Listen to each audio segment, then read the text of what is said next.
He is the host of the Domonique Foxworth Show, ESPN writer, commentator, former NFL defensive back, Domonique Foxworth, joining us on the program.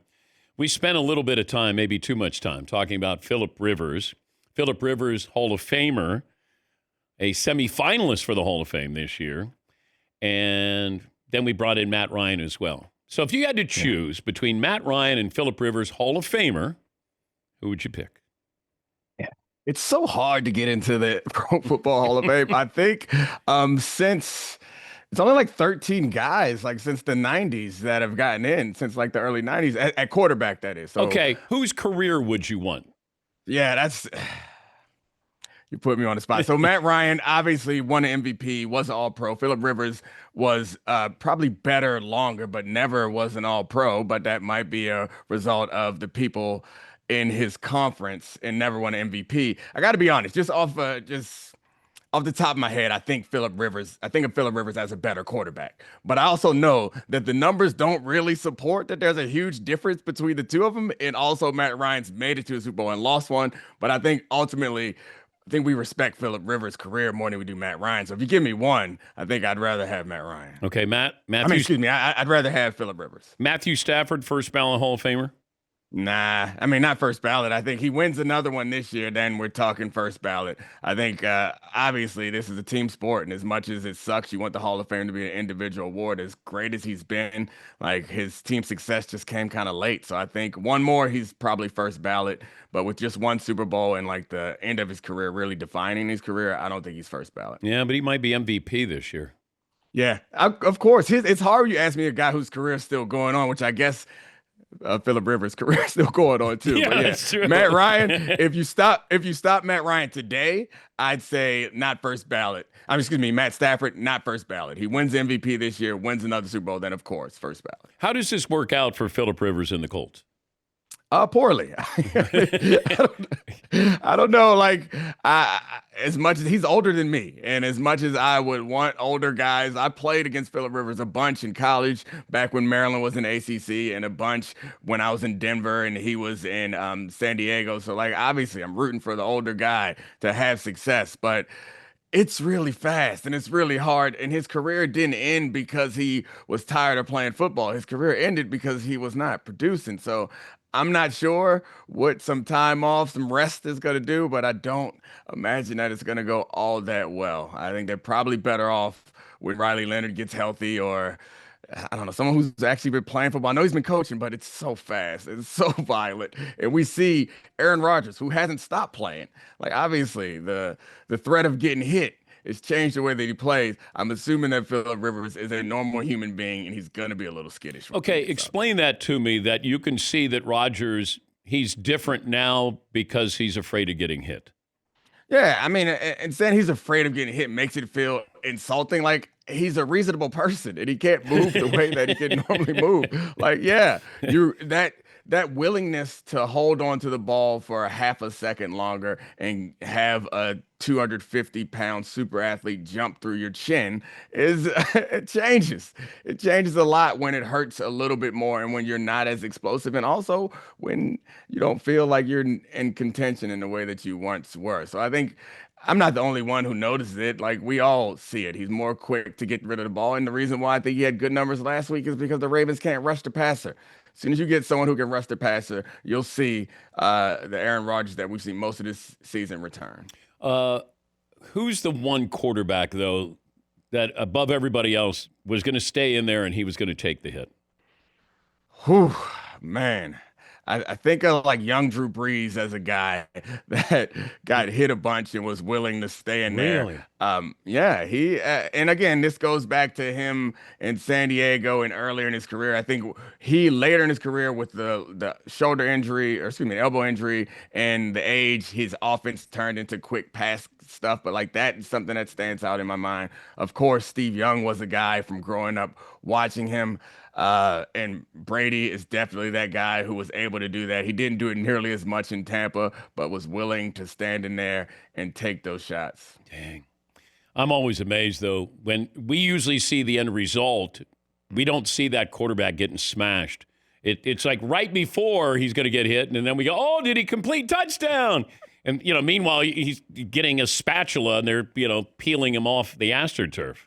We don't appreciate how hard those, even when we point it out, it's impossible, I think. And I played football. I don't think that it's ever hurt nearly as bad as that. And they just hop right up. Doesn't matter how big you're. Like, we see it over time. Cam Newton might be the the most impressive looking physical person ever in life. Even eventually his body broke down because you can only take so many of those. They hurt. And I know we've all seen the sports science. It's like they're car crashes. All of us might have been in accidents of different level. Like just imagine that 10 times a week you get into something like that. It's going to catch up to you eventually. The Chiefs and the Dolphins have the same record. Does that bring it into reality of, we keep going, yeah, they got 15. As long as you got 15 there, and Right. their record's same as the Dolphins. It's funny because it feels like lazy analysis, but like 15's proven that we should respect him. But yeah, they've been the same team for the past 2 or 3 years with differing levels of defense. And we all thought we were extra smart when we were like, but look, it's gonna catch up to him. And it didn't catch up to him.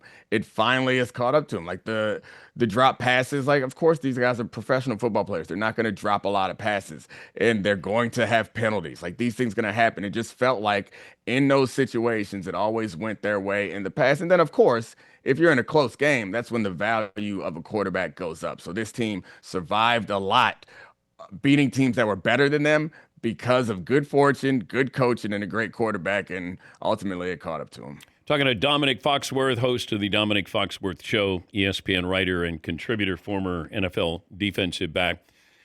Who's a great team this year? Yeah, I think I would say the Packers and the Rams are the teams that I would look at and say these are Super Bowl caliber teams.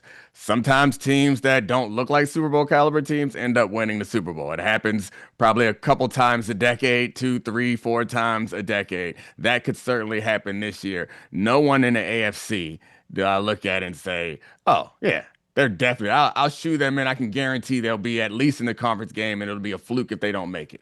I feel like I would say that if the Packers or the Rams don't make it out of the NFC, I'd be surprised. It'd be some sort of flukish streak that someone got hot and ripped off a Joe Flacco style run, and I would be surprised by it. But everybody else is so flawed in important ways. Does the NFL have a long field goal problem?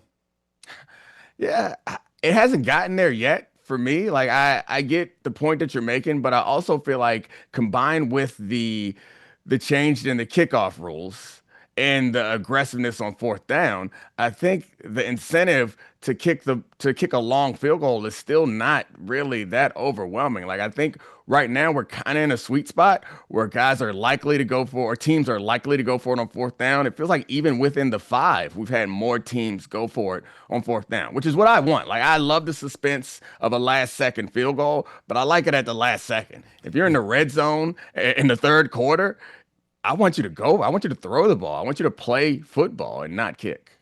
Could you see maybe raising the crossbar at some point? Like, we had to do this with the extra point because it became formulaic. But can you see the NFL doing something that will discourage or maybe say encourage you to, go for something instead of try to kick a field goal?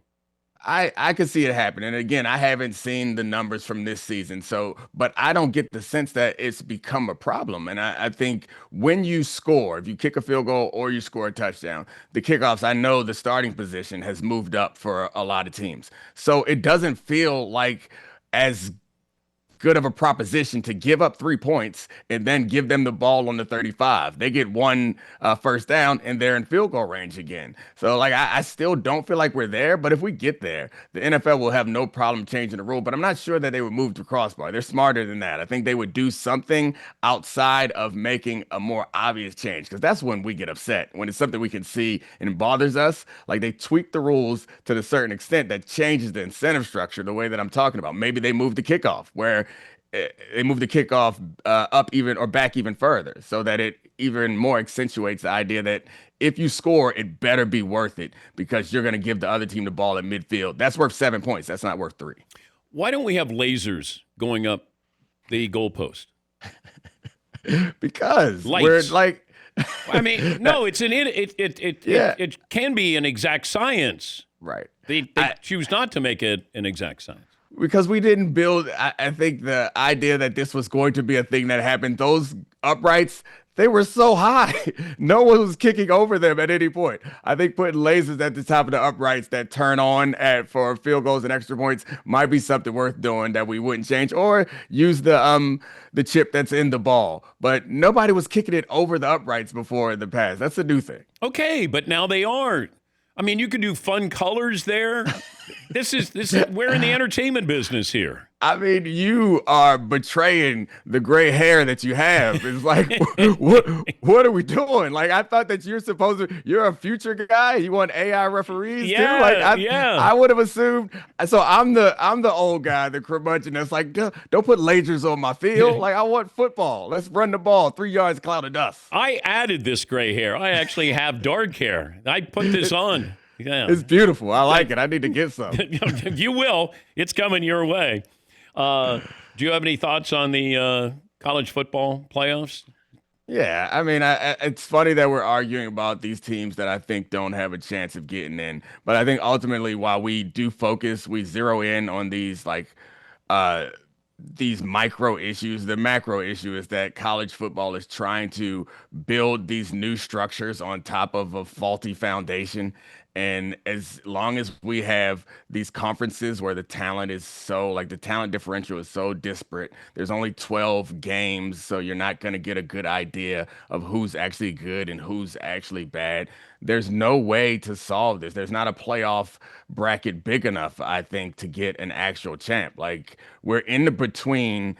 We're trying to build a professional league on top of these amateur structures. And until we restructure all of it, and then there are clear conferences where we know who's good and who's bad in the NFL because they all play teams that are all around the same level. We don't really know in college. And then even in the playoffs, you're looking at the consistency of kids who are 18 to 24. Like, I can't think of anyone less trustworthy than a man 18 to 24.